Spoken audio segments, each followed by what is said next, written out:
When I got my first camera, I had no thought in my mind that I was going to try to make a difference with photography or do anything significant with it.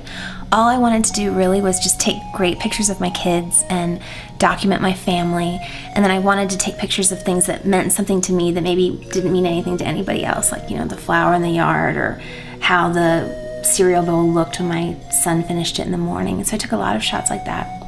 But then I met a woman named Odette, and she was from Rwanda. She was a genocide survivor. She'd had this amazing life, and we became really, really good friends. She was a great storyteller, and she loved to have her picture taken. Unlike any woman I had ever met, she loved to have her picture taken. And so I started taking portraits of her, and I really learned how to take portraits by shooting Odette. And the thing that was so amazing about that was realizing that here was a woman who didn't have a lot of status or, an important job or anything, of note in her country. But when she saw herself in these images, it was clear as day to her that she was magic and that she had a vibrancy and a life to her that was enviable. And we both loved seeing her pictures because of this. When we had these informal photo sessions, she used to joke with me and say, someday you'll go to Rwanda and you'll take pictures of my girls. And she'd been separated from her children because of an immigration issue. She had these 2 young girls who were beautiful and missed her so much. And I kind of laughed and thought, okay, sure, but I don't think that's ever going to happen. But then about 6 months later, a friend invited me to go to Rwanda with her, and all of a sudden it became a reality. Like, I really could go and visit her children. So I went, and I really wanted to make a difference. I wanted to really care for this family. So I did all kinds of things like raise money for a cow. We published this little book that she wrote and I illustrated. I brought, hundreds of copies of that. Bouncy balls, pencils, pens, underwear, all of these things. And when I got there, it was really funny because the thing that meant the most was my camera. And people wanted their picture taken and they wanted to take my picture. And so it was this immediate connection we had because of the camera between us. So I took pictures of Odette's mom. I took pictures of her village where her mom lived. I took pictures of people that were really important to her. And I took pictures of her daughters. And I remember that first shot that I took, looking through the lens and thinking, I have to look at them the same way that she would look at them, like with as much love that you could imagine, because this is the first photo that she's going to see after 2 years. So I came home from that trip very changed, and I think her kids were changed too, and she was changed because we had this record of being seen and seeing and of the love that transpired between us. And about 6 months after I came home, a friend contacted me. She had a photography site called Shutter Sisters, and she said, Jen, there's a contest. It's called the Name Your Dream Assignment, and I really think that you could win it. And the prize is $50,000 to travel the world and take pictures of your dream assignment, whatever you want. And I thought that is just crazy talk, because even though I had been to Rwanda and I had taken these pictures, I still really didn't even know how to use my camera. I mean, I didn't know how to do anything but just put it on P and look through the lens with as much love in my heart as I could gather.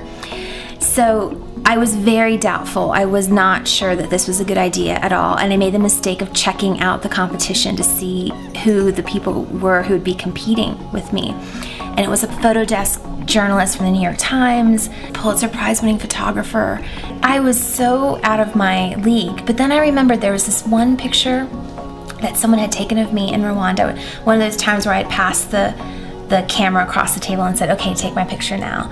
And I could see in that picture that the love that I felt when I was shooting was really on my face. It was in that picture, and I thought to myself, okay, maybe I don't have the mastery or the technical skill, but what if love is the qualifier? What if that's the thing that could take me across the finish and actually be able to win this thing?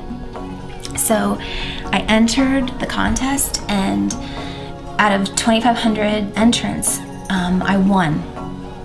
And I had this $50,000 and I could travel the world, and my proposal was that I would go to unlikely sources and unlikely places and take photographs of hope. So I went back to Rwanda, and this time I knew what to do. I knew that it was important to look through the lens at someone as if you were looking at someone's long-lost daughter, to look with the eyes of a mother who'd lost her children.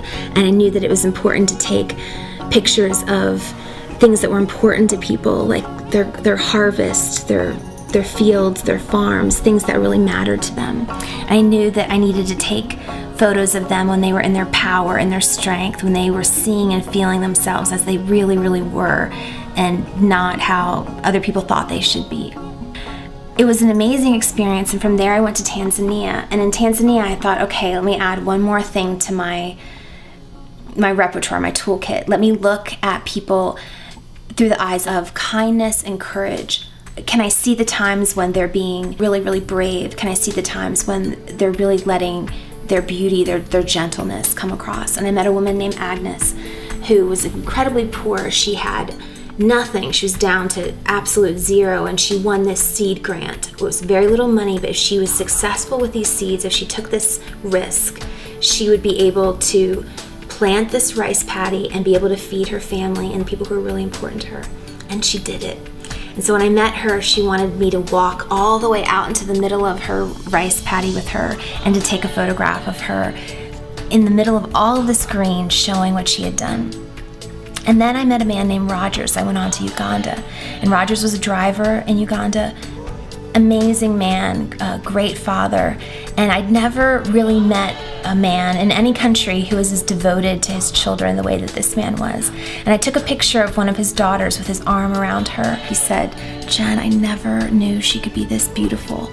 And for me to have that knowledge that I'd seen his kindness towards his children on film, and he saw his daughter looking back at him in a way that he felt in his heart, but he didn't know if anyone else saw it, that was a really incredible moment for both of us. I think that we can't begin to picture hope until we're willing to see and be seen with our hearts wide open.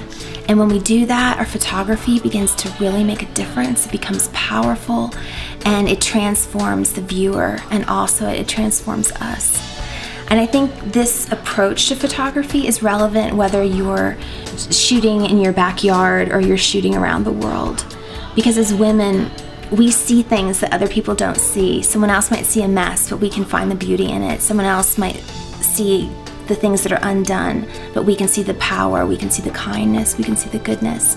So when we look with our eyes from our hearts through the lens, it's a completely different photo, and something really powerful can happen from that place.